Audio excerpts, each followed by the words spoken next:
હરિયમ વિદ્યાર્થી મિત્રો, આજે આપણે ધોરણ 6 ગુજરાતી 1 માં 11મો પાઠ જોવાનો છે, એક જાદુઈ પત્રની વાર્તા. અગાઉ આપણે આ પાઠ સમજ્યા છીએ, તો ચાલો આપણે ટિપ્પણ એટલે કે આ પાઠના શબ્દાર્થ જોઈએ.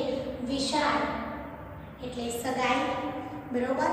વિશાળ, વિશાળું એટલે મોટું એમ કહીએ છીએ ને, વિશાળ, બરોબર. વેવિશાળ, વિશાળ ને વેવિશાળ, વેવિશાળ એટલે સગાઈ.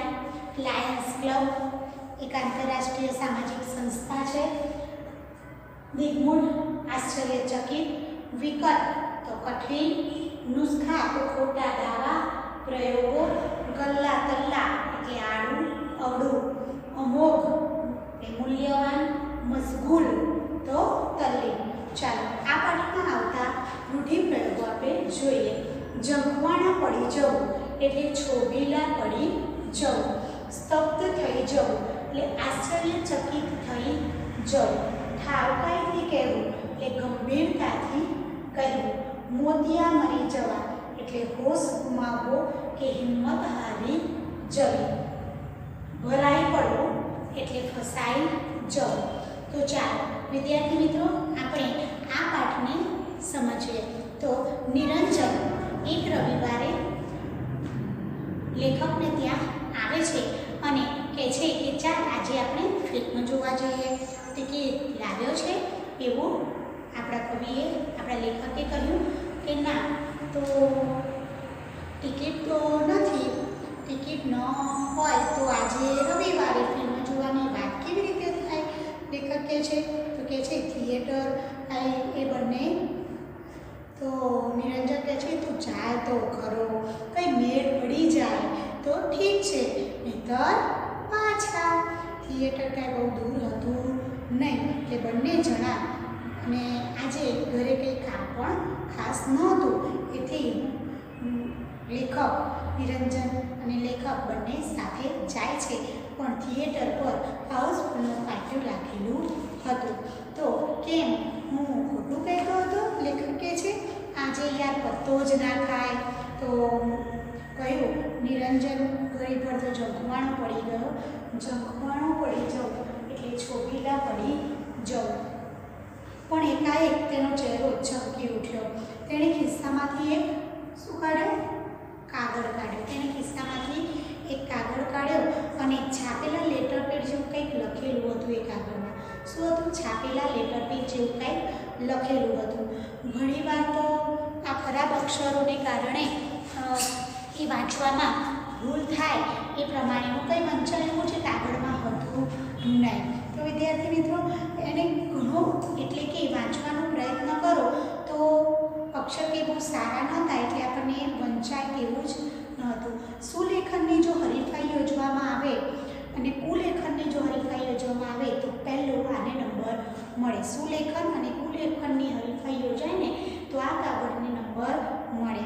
અક્ષરો લખનારો જ્યાં સુધી એમાં ભાગ લે ને તો કુલેખનની હરીફાઈમાં કોઈને ઇનામ મળે નહીં. આવા ખૂબ જ ગંદા એવા અક્ષરવાળા કાગળ હતો, કોઈ ઉકેલી શકે નહીં. અંદર લખાણમાં કદાચ પૂરેપૂરું ઉકેલી ના શકાય અને બિલકુલ ન ઉકેલે તેવું જ લખાણ હતું. ઉકેલવાનું ખૂબ જ મુશ્કેલ હતું. આ પત્ર કઈ ભાષામાં લખાયેલો છે, ઉકેલાય જ નહીં તો કઈ ભાષામાં લખાયેલો છે તે પણ ખબર પડે નહીં, તેની પણ આપણને સમજ પડે નહીં. આમાં શું લખ્યું છે તે પૂછે છે આપણા લેખક કે આમાં શું લખ્યું છે નિરંજન? એની નિરંજન કહે છે કે એની તો મને પણ સમજ પડતી નથી, પણ આ મારા દૂરના એક કાકાએ લખેલો પત્ર છે. પણ દૂરના કાકાએ લખેલો પત્ર છે. એમણે એકવાર લખાણ લખ્યા પછી જો એ ફરીવાર વાંચે ને તો એ પૂરેપૂરું ઉકેલી શકતા નથી. આવા તેમના અક્ષર છે.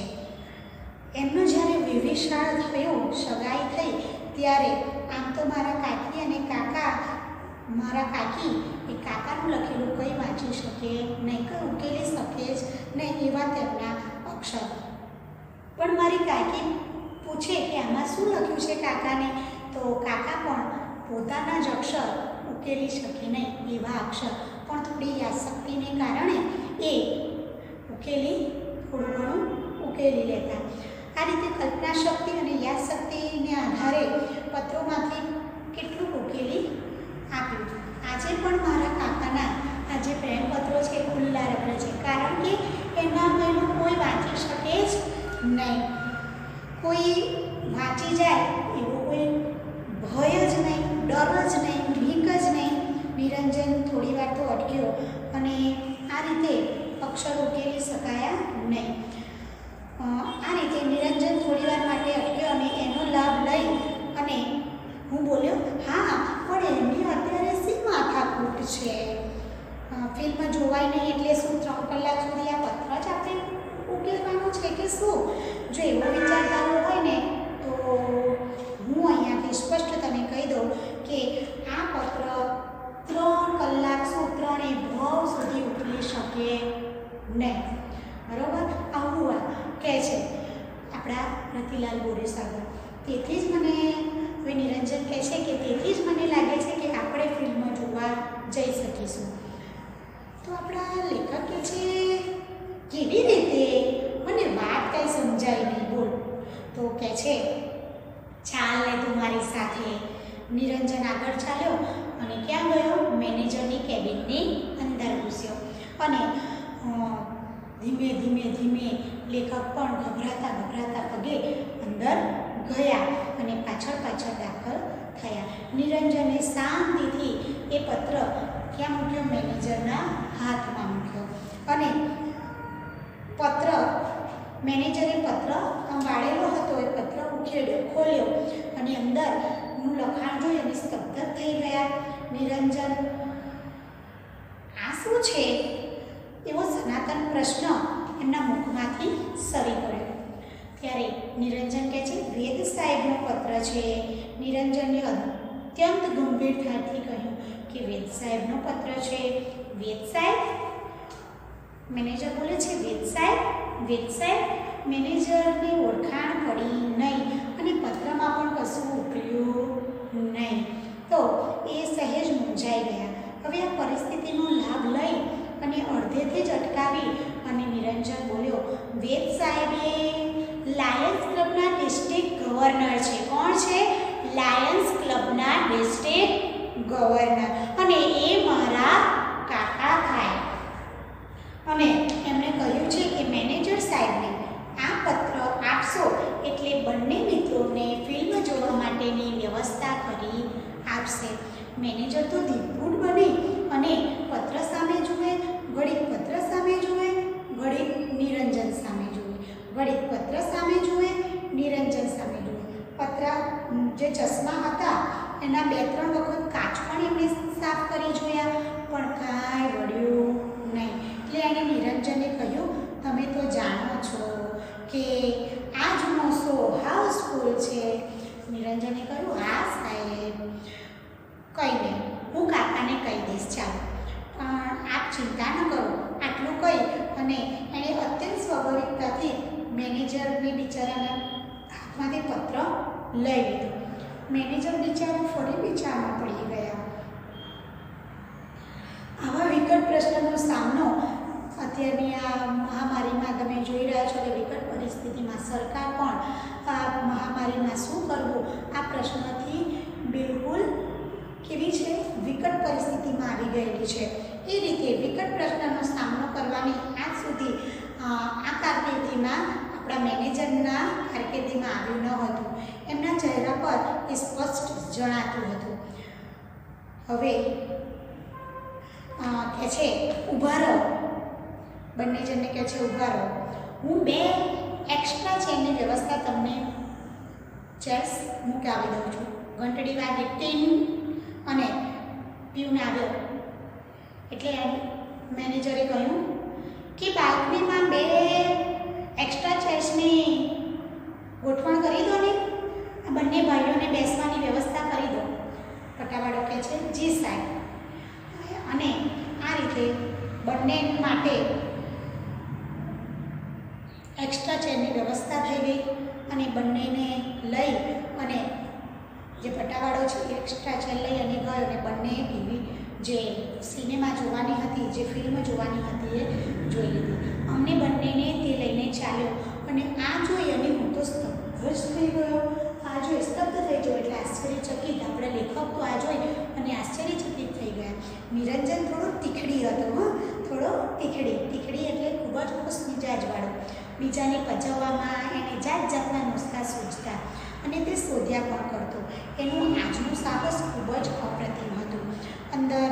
અમે અંદર બેઠા એટલે નિરંજને જ્યારે વિજયનું એક મોટું સ્મિત કર્યું, ભવ્ય સ્મિત કર્યું.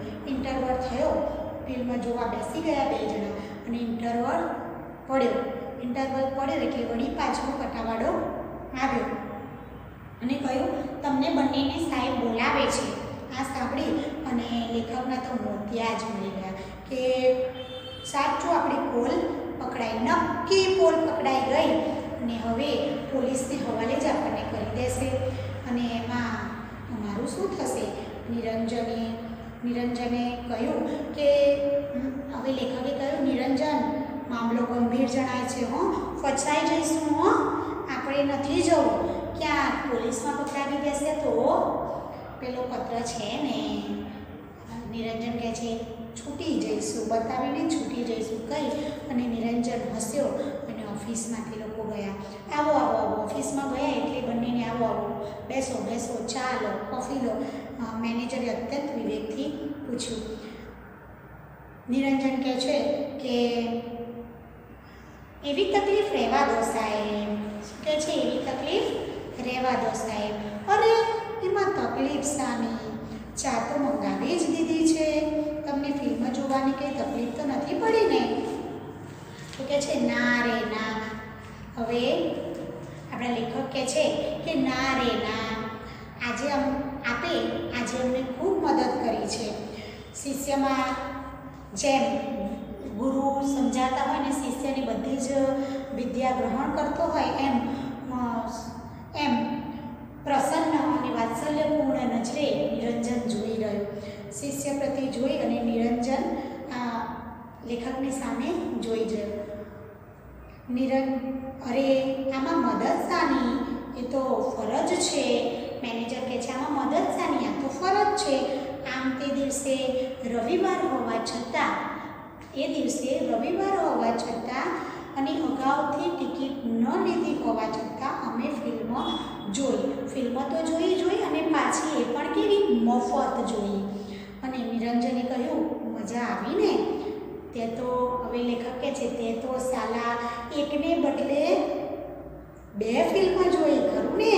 હવે ક્યારે કામ હોય તો કહેજે, જાદુઈ પત્ર છે એવું કહે છે નિરંજન. કહેજે જાદુઈ પત્ર છે.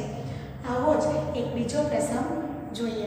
તો આપણા જે લેખક છે એ લેખક ખૂબ તીખડી, તમને ખબર છે કે હાસ્ય રસિકોમાંના એક સુવિખ્યાત કંપનીમાં લેખક ક્લાર્ક માટે જાય છે.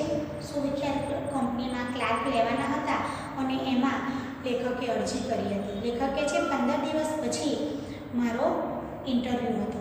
મને જાદુઈ પત્ર લઈને કંપનીના મેનેજરને મળવાને ટૂંકો સૂજો કે પેલું જાદુઈ પત્ર છે લાઈને હું લઈ જાઉં તો મારો કંઈક મેર પડી જાય. જ્યાં દેવદૂતો પણ પગ મૂકતા ડરે ત્યાં મૂર્ખાઓ દોડી જાય. એ ઉક્તિ ઘણીવાર સાચી ઠેરવી છે. નિરંજને વાત કરી અને પેલો પત્ર લેખકે નિરંજને કહ્યું કે મને પત્ર આપવામાં કોઈ વાંધો નથી, પણ તને ઉપયોગ કરતા આવડશે નહીં ને ખોટો તું ફસાઈ જઈશ અને તું ભરાઈ પડીશ. પણ હવે લેખકને આત્મવિશ્વાસ હતો કે તારી જેમ મને પણ આવડત આવી ગઈ છે, આવડત કેળવાઈ ગઈ છે. ગુરુએ શિષ્ય પર ભરોસો રાખવો જ જોઈએ આવું કહે છે. અને નિરંજને તો મને પત્ર આપ્યો. પત્ર લઈ અને હવે આપણા લેખક છે હેડ ઓફિસે જાય છે. પહોંચી ગયા ત્યાં પીએને આ ચિઠ્ઠી લેખકે બતાવી અને કહેવડાવ્યું કે લાયન્સ ક્લબના ડિસ્ટ્રિક્ટ ગવર્નર નો પત્ર લઈ અને હું મેનેજર સાહેબને મળવા માગું છું, આવું કહે છે. તેમનું તેડું આવ્યું. મેનેજરના પીએ ઓફિસમાં લેખકને લઈ ગયા. મારી ગભરામણ વધતી હતી. કંઈ ગલ્લા તલ્લા ના થઈ જાય એવું હું વિચારતો હતો, પણ મારું એક અમુક શસ્ત્ર મેં વાપરી નાખ્યું. એકદમ પેલો જે પત્ર હતો એ મેં પીએના હાથમાં મૂકી દીધો. પત્ર જોઈ અને ચમક્યા પીએ તો. એને કહ્યું, આ તો વેદ સાહેબનો પત્ર છે. મેં કહ્યું, હા. તમે એમને ક્યાંથી ઓળખો? મારા કાકા, મીન્સ કે મારા મિત્રના કાકા થાય. પત્રમાં શું લખ્યું છે? પેલો સનાતન પત્ર તેના મુખમાંથી સરી પડ્યો. મેં પણ પત્ર ઉખેડ્યો નથી, લેખક કહે છે. ઉખેડ્યો હોય એમ કરી અને પીએ પણ હસ્યો અને ઊભા થઈને અંદર કેબિનમાં બંને જણા ગયા. હું ખરેખર ગભરાઈ ગયો.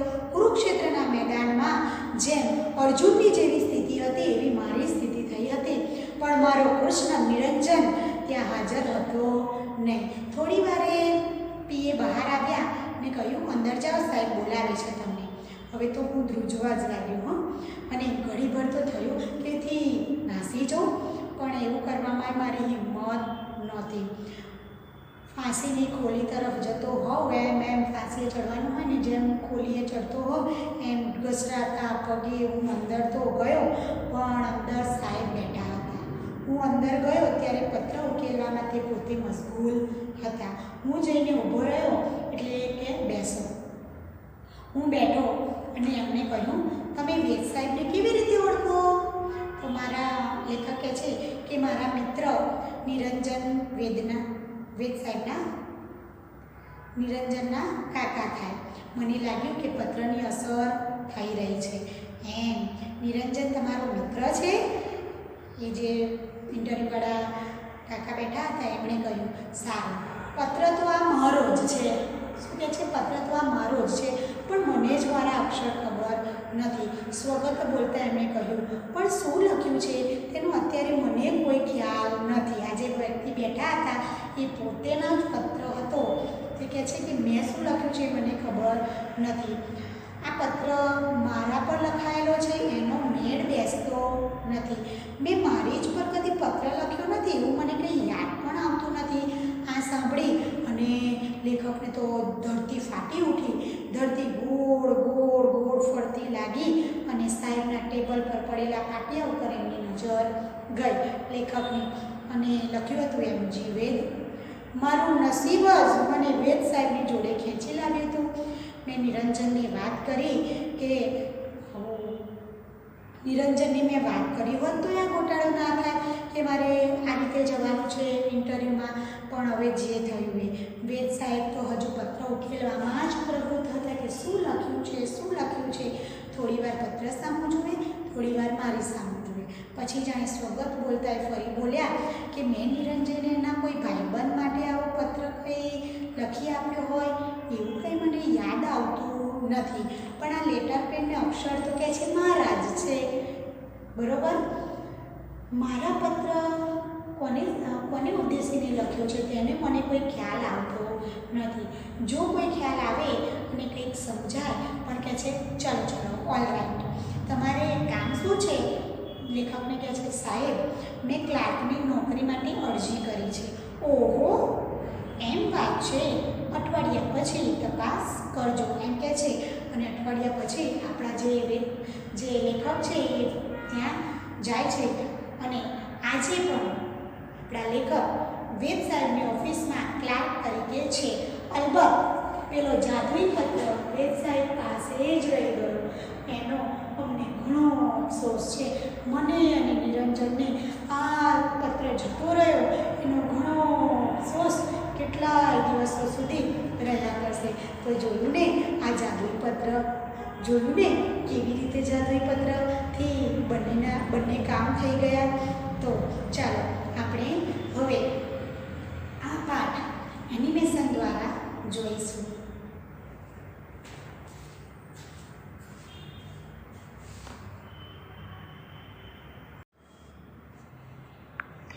એક જાદુઈ પત્રની વાર્તા.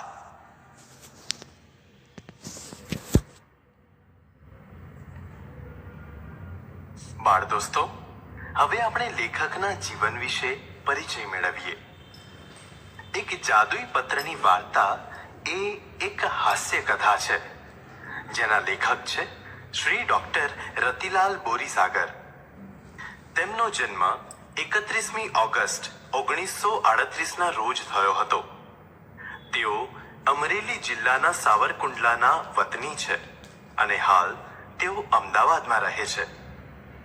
લેખક શ્રી રતિલાલ બોરીસાગર ગુજરાત રાજ્ય શાળા પાઠ્યપુસ્તક મંડળ ગાંધીનગરમાં નાયબ નિયામક રહી ચૂક્યા છે. તેમણે હાસ્ય સાહિત્ય ક્ષેત્રે પોતાની આગવી શૈલી દ્વારા સાહિત્ય રસિકોના દિલ જીતી લીધા છે. તેમના હાસ્ય લેખોમાં જીવનની સામાન્ય અસામાન્ય સ્થિતિમાંથી વિશિષ્ટ નિરીક્ષણ તથા મર્મગ્રાહી દ્રષ્ટિથી હાસ્ય નિષ્પન્ન થાય છે. માણસની ચિત્ર વિચિત્ર ખાસિયતોનું વેદક ચિત્ર તેમના સર્જનમાં ઉપસે છે. મરક મરક અને આનંદ લોક એ તેમના જાણીતા હાસ્ય ગ્રંથો છે, જેના કારણે તેમના આ ગ્રંથોને વિવિધ પારિતોષિકો પ્રાપ્ત થયા છે. બાળ દોસ્તો, એક જાદુઈ પત્રની વાર્તા એ એક જાણીતી હાસ્ય કથા છે, જેમાં લેખકે પ્રસંગોની આગવી રજૂઆત, સંવાદોની વેદકતા તથા નર્મયુક્ત ગદ્ય શૈલી દ્વારા એક કાલ્પનિક ઘટનાનો આશરો લઈને હાસ્ય રસ નિષ્પન્ન કર્યો છે. બાળ દોસ્તો, હવે આપણે પાઠને સમજીએ. નિરંજન એક રવિવારે મારા ઘરે આવ્યો ને મને કહેવા લાગ્યો, ચાલ આજે આપણે પેલા શોમાં ફિલ્મ જોવા જઈએ. ટિકિટ લાવ્યો છે? ના, ટિકિટ તો નથી, પણ ટિકિટ ન હોય તો આજે રવિવારે ફિલ્મ જોવાની વાત પણ કેવી રીતે થઈ શકે? તું ચાલતો ખરો. કઈ મેળ પડી જાય તો ઠીક છે, નહીતર પાછા. થિયેટર કંઈ બહુ દૂર ન હતું ને ઘેર ખાસ કંઈ કામ ન હતું, એટલે હું એની સાથે નીકળ્યો. પણ થિયેટર પર હાઉસફુલનું પાટિયું ઝૂલતું હતું. કેમ, હું ખોટું કહેતો હતો? આજે યાર પત્તો જ ન ખાય. નિરંજન ઘણીવાર તો ઝંખવાણો પડી ગયો, પણ એકાએક તેનો ચહેરો ચમકી ઉઠ્યો. તેણે ખિસ્સામાંથી એક કાગળ કાઢીને મારા હાથમાં મૂક્યો. છાપેલા લેટર પેડ પર કશુંક લખ્યું હતું. મેં ઘણીવાર ખરાબ અક્ષરોમાં લખાયેલું લખાણ વાંચ્યું છે, એટલે કે વાંચવાનો પ્રયત્ન કર્યો છે. મારા પોતાના અક્ષર પણ કંઈ બહુ સારા નથી, પણ આ પત્રના અક્ષરો જેવા ખરાબ અક્ષરો મેં આજ સુધી ક્યારેય જોયા ન હતા. જેમ સુલેખનની હરીફાઈઓ થાય છે, તેમ જો કુલેખનની હરીફાઈઓ યોજાય તો આ અક્ષરોનો લખનારો જ્યાં સુધી એમાં ભાગ લે ત્યાં સુધી બીજા કોઈને ઇનામ જ ન મળે. ખરાબ અક્ષરોમાં લખાયેલા પત્રોમાં લખાણ કદાચ પૂરેપૂરું ન ઉકલે તેમ બને. અરે, જરા પણ ન ઉકલે એમ પણ બને, પરંતુ પત્ર કઈ ભાષામાં લખાયેલો છે એ તો ઉકેલવાનો બહુ મુશ્કેલ હોતું નથી. પણ આ પત્ર તો કઈ ભાષામાં લખાયો છે તેની મને સમજ પડે તેમ નહોતું. આમાં શું લખ્યું છે? એની તો મને પણ સમજ પડતી નથી, પણ આ મારા એક દૂરના કાકાનો લખેલો પત્ર છે. મારા કાકા પોતે પણ એમણે એકવાર લખેલું લખાણ ફરી વાંચે છે ત્યારે પૂરેપૂરું ઉકેલી શકતા નથી. એમણે આ પત્ર આપીને મને મારા કાકી પાસે મોકલ્યો હતો. આમ તો મારા કાકી પણ મારા કાકાનું લખેલું કશું વાંચી શકતા નથી. વેવિશાળ પછી મારા કાકાએ મારા કાકીને જે પત્રો લખેલા તે કાકીએ લગ્ન પછી મારા કાકા પાસે વંચાવવાનો પ્રયત્ન કરેલો. મારા કાકાએ પત્રો પૂરેપૂરા ઉકેલી શક્યા તો નહોતા, પણ યાદશક્તિને આધારે ને વધુ તો કલ્પનાને આધારે મારા કાકાએ પત્રોમાંથી કેટલુંક ઉકેલી આપ્યું હતું. આજે પણ મારા કાકાના એ પ્રેમ પત્રો ખુલ્લા રખડતા હોય છે. કેમ કે કોઈ એ વાંચી જાય તેવો ભય હોતો નથી. હા, પણ તેનું અહીં શું છે? ફિલ્મ ન જોવાઈ એટલે શું આ પત્ર ઉકેલવામાં 3 કલાક ગાળવાના છે? અને જો એવો વિચાર હોય તો મારો સ્પષ્ટ મત છે કે 3 કલાક તો શું, પણ 3 ભવે આ ના ઉકલે. તેથી જ મને લાગે છે કે આપણે ફિલ્મ જોઈ શકીશું. કેવી રીતે? ચાલ મારી સાથે. નિરંજન આગળ ચાલ્યો ને મેનેજરની કેબિન અંદર ઘૂસ્યો. હું પણ થોડો ગભરાતો પાછળ દાખલ થયો. નિરંજને શાંતિથી એ પત્ર મેનેજરના હાથમાં મૂક્યો. મેનેજરે પત્ર ખોલ્યો ને અંદરનું લખાણ જોઈ સ્તબ્ધ બની નિરંજનની સામે એ જોઈ રહ્યા. અને પેલો સનાતન પ્રશ્ન એમના મુખમાંથી પણ સરી પડ્યો. આ શું છે? વેદ સાહેબનો પત્ર છે. વેદ સાહેબ. વેદ સાહેબ લાયન્સ ક્લબના ડિસ્ટ્રિક્ટ ગવર્નર છે. મારા એ કાકા થાય. એમણે કહ્યું છે કે મેનેજર સાહેબને આ પત્ર આપશો એટલે એ બંને મિત્રો માટે ફિલ્મ જોવાની વ્યવસ્થા કરી આપશે. મેનેજરે દિગ્મૂઢ બનીને પત્ર સામે જોયું ને પછી નિરંજન સામે જોયું. પણ તમે જાણો છો કે આજનો શો હાઉસફુલ છે. હા સાહેબ, પણ વાંધો નહીં, હું કાકાને કહી દઈશ. આપ ચિંતા ન કરો. આટલું કહી એણે અત્યંત સ્વાભાવિકતાથી મેનેજરના હાથમાંથી પત્ર લઈ લીધો. મેનેજર બિચારા ફરી વિચારમાં પડી ગયા. આવા વિકટ પ્રશ્નનો સામનો કરવાનો એમની આજ સુધીની કારકિર્દીમાં આવ્યું ન હતું એમ એમના ચહેરા પરથી સ્પષ્ટ જણાતું હતું. ઊભા રહો, હું 2 એક્સ્ટ્રા ચેર્સ મુકાવી દઉં. એમ કહી એમણે ઘંટડી મારી. પ્યુન આવ્યો. અરે રામુ, બાલ્કનીમાં 2 એક્સ્ટ્રા ચેર્સ મૂકીને બંને ભાઈઓને ત્યાં બેસવાની વ્યવસ્થા કરી દે. જી સાહેબ. એમ કહી પટાવાળો અમને બંનેને લઈને ચાલ્યો. હું તો સ્તબ્ધ બની ગયો હતો. નિરંજન ટીખડી હતો. બીજાને પજવવાના જાતના નુસ્ખા તે શોધ્યા કરતો, પણ એનું આજનું સાહસ અપ્રતિમ હતું. અમે અંદર બેઠા એટલે નિરંજને વિજયનું એક ભવ્ય સ્મિત કર્યું. ઇન્ટરવલમાં પટ્ટાવાળો ફરી આવ્યો ને અમને કહ્યું, તમને બંનેને સાહેબ બોલાવે છે.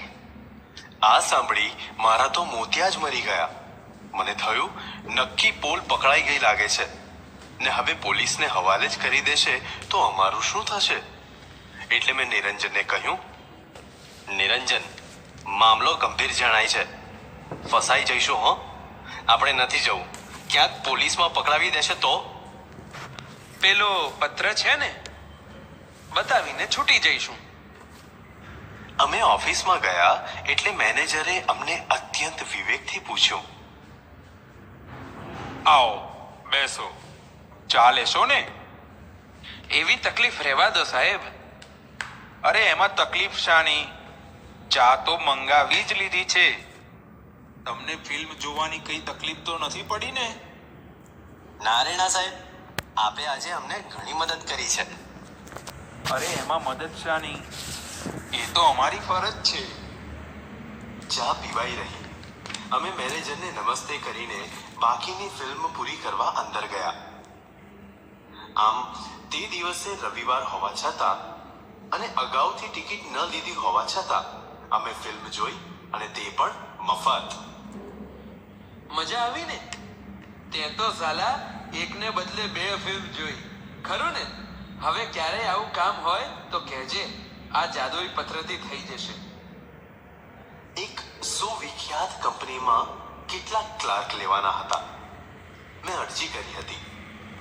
15 દિવસ પછી મારો ઇન્ટરવ્યુ હતો અને આ જાદુઈ પત્ર લઈને કંપનીના મેનેજરને મળવાનો તુક્કો સૂજ્યો. જ્યાં દેવદૂતો પગ મૂકતા ડરે છે ત્યાં મૂર્ખાઓ દોડી જાય છે. એ ઉક્તિ મેં ઘણીવાર સાચી ઠેરવી છે. મેં નિરંજનને વાત કરીને પેલો પત્ર આપવા કહ્યું. પત્ર આપવામાં તો કશો વાંધો નથી, પણ તને એનો ઉપયોગ કરતા નહીં આવડે તો નોકરી તો બાજુ પર રહેશે ને ક્યાંક ભરાઈ પડીશ. તારી સાથે રહીને મેં એ આવડત કેળવી લીધી છે. ગુરુએ શિષ્ય પર ભરોસો રાખવો જોઈએ. નિરંજને મને પત્ર આપ્યો. પત્ર લઈને હું કંપનીની હેડ ઓફિસે પહોંચી ગયો. મેનેજરના પીએને મેં ચિઠ્ઠી મોકલી કહેવડાવ્યું કે લાયન્સ ક્લબના ડિસ્ટ્રિક્ટ ગવર્નરનો પત્ર લઈ હું મેનેજર સાહેબને મળવા માંગુ છું. થોડી વારમાં તેડું આવ્યું. મેનેજરના પીએની ઓફિસમાં મને લઈ જવામાં આવ્યો. મારી ગભરામણ વધતી જતી હતી. મારાથી કંઈ ગલ્લા તલ્લા થઈ જાય તે પહેલા મેં મારું અમોઘ શસ્ત્ર વાપરી નાખ્યું. એકદમ પેલો પત્ર મેં પીએના હાથમાં મૂકી દીધો. પત્ર જોઈને એ ચમક્યા. આ તો વેદ સાહેબનો પત્ર છે. હા, તમે એમને ક્યાંથી ઓળખો? મારા કાકા મીન્સ કે મારા મિત્રના કાકા છે. પેલો સનાતન પ્રશ્ન તેના મુખમાંથી સરી પડ્યો. પત્રમાં શું લખ્યું છે? મેં પત્ર ખોલ્યો નથી. ખોલ્યો હોય તો હોય. પીએ મારી સામે જરા હસ્યા ને ઊભા થઈને અંદરની કેબિનમાં ગયા. હું ખરેખર ગભરાઈ ગયો. કુરુક્ષેત્રના મેદાનમાં મૂંઝાઈ ગયેલા અર્જુન જેવી મારી સ્થિતિ હતી. પણ મારો કૃષ્ણ નિરંજન ત્યાં હાજર નહોતો. થોડી વારે પીએ બહાર આવ્યા. અંદર જાઓ, સાહેબ બોલાવે છે. હવે હું ધ્રુજવા લાગ્યો. ઘડીભર તો મને થયું કે અહીંથી નાસી છૂટું, પણ એમ કરવામાં હિંમત ચાલી નહીં. ફાંસીની ખોલી તરફ જતો હોઉં તેમ ઘસડાતે પગે હું અંદર ગયો. અંદર સાહેબ બેઠા હતા. હું અંદર ગયો ત્યારે પત્ર ઉકેલવામાં મશગુલ હતા. આવો, બેસો. હું બેઠો એટલે એમણે પૂછ્યું, તમે વેદ સાહેબને કેવી રીતે ઓળખો? મારા મિત્ર નિરંજન વેદના એ કાકા થાય. મને લાગ્યું કે પત્રની અસર થઈ રહી છે. એમ? નિરંજન તમારો મિત્ર છે? સારું, આ પત્ર તો મારો જ છે, મારા જ અક્ષર છે. પણ શું લખ્યું છે તેનો અત્યારે ખ્યાલ નથી આવતો. તમે કહો છો કે આ પત્ર મારા પર લખાયેલો છે, પણ એનો મેળ બેસતો નથી. મેં મારી જ ઉપર કદી પત્ર લખ્યો હોય એવું મને યાદ આવતું નથી. આ સાંભળીને મને તો ધરતી ફરતી લાગી. સાહેબના ટેબલ પર પડેલા પાટિયા પર મારી નજર પડી. લખ્યું હતું એમજી વેદ. મારું નસીબ મને ખુદ વેદ સાહેબ પાસે જ ખેંચી લાવ્યું હતું. મેં નિરંજનને વાત કરી હોત તોય આ ગોટાળો ન થાત. જોકે વેદ સાહેબ તો હજુ પત્ર ઉકેલવામાં જ પ્રવૃત્ત હતા. થોડી વાર પત્ર સામે જુએ, વળી મારી સામે જુએ, પછી જાણે સ્વગત બોલતા હોય એમ ફરી બોલ્યા, મેં નિરંજનને એના કોઈ ભાઈબંધ માટે આવો પત્ર લખી આપ્યો હોય એવું યાદ નથી આવતું. પણ આ લેટર પેડને અક્ષર તો મારા જ છે. માત્ર પત્ર કોને ઉદ્દેશીને લખ્યો છે તેનો ખ્યાલ નથી આવતો. એ જો ખ્યાલ આવે તો કંઈક સમજાય. પણ ઓલ રાઈટ, તમારે કામ શું છે? સાહેબ, મેં અહીં ક્લાર્કની નોકરી માટે અરજી કરી છે. ઓહો, એમ વાત છે? અઠવાડિયા પછી તપાસ કરજો. અને આજે હું વેદ સાહેબની ઓફિસમાં ક્લાર્ક છું. અલબત્ત પેલો જાદુઈ પત્ર વેદ સાહેબ પાસે જ રહી ગયો. એનો અફસોસ મને ને નિરંજનને દિવસો સુધી રહ્યા કર્યો હતો. ભાષા સજ્જતા. બાળ દોસ્તો, આજે આપણે નામપદ વિશે જાણકારી મેળવીએ. હવે અહીં આપેલા વાક્યો ધ્યાનથી વાંચો. પહેલું વાક્ય છે તે ટિકિટ લાવ્યો છે. બીજું વાક્ય છે વેદ સાહેબનો પત્ર છે. ત્રીજું વાક્ય છે કાગળ કાઢીને મારા હાથમાં મૂક્યો. ચોથું વાક્ય છે નિરંજન એક રવિવારે મારે ત્યાં આવ્યો.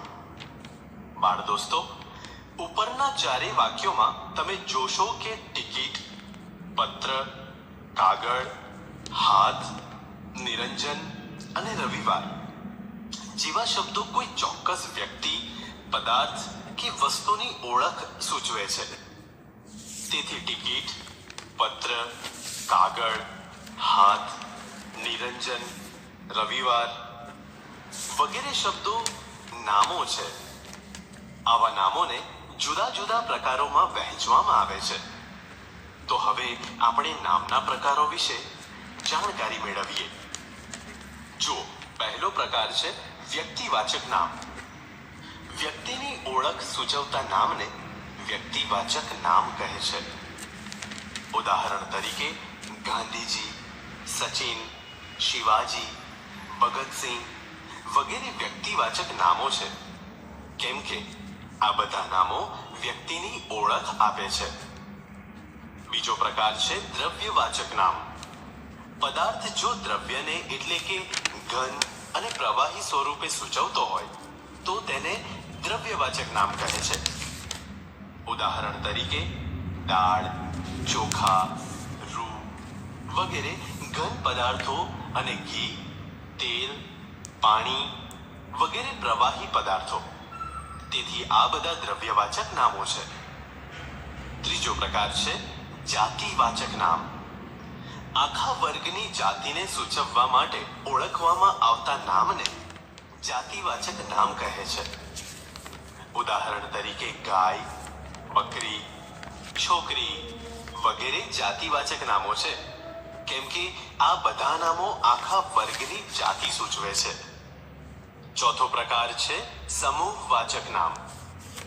આખા વર્ગના જૂથ કે સમૂહને એક સાથે સૂચવવા માટે ઓળખવામાં આવતા નામને સમૂહવાચક નામ કહે છે. ઉદાહરણ તરીકે લશ્કર, ટોળું, ગણ વગેરે સમૂહવાચક નામો છે, કેમ કે આ નામો સૈનિકો, કેટલાક લોકો અને ગાયોનો સમૂહ બતાવે છે. પાંચમો પ્રકાર છે ભાવવાચક નામ.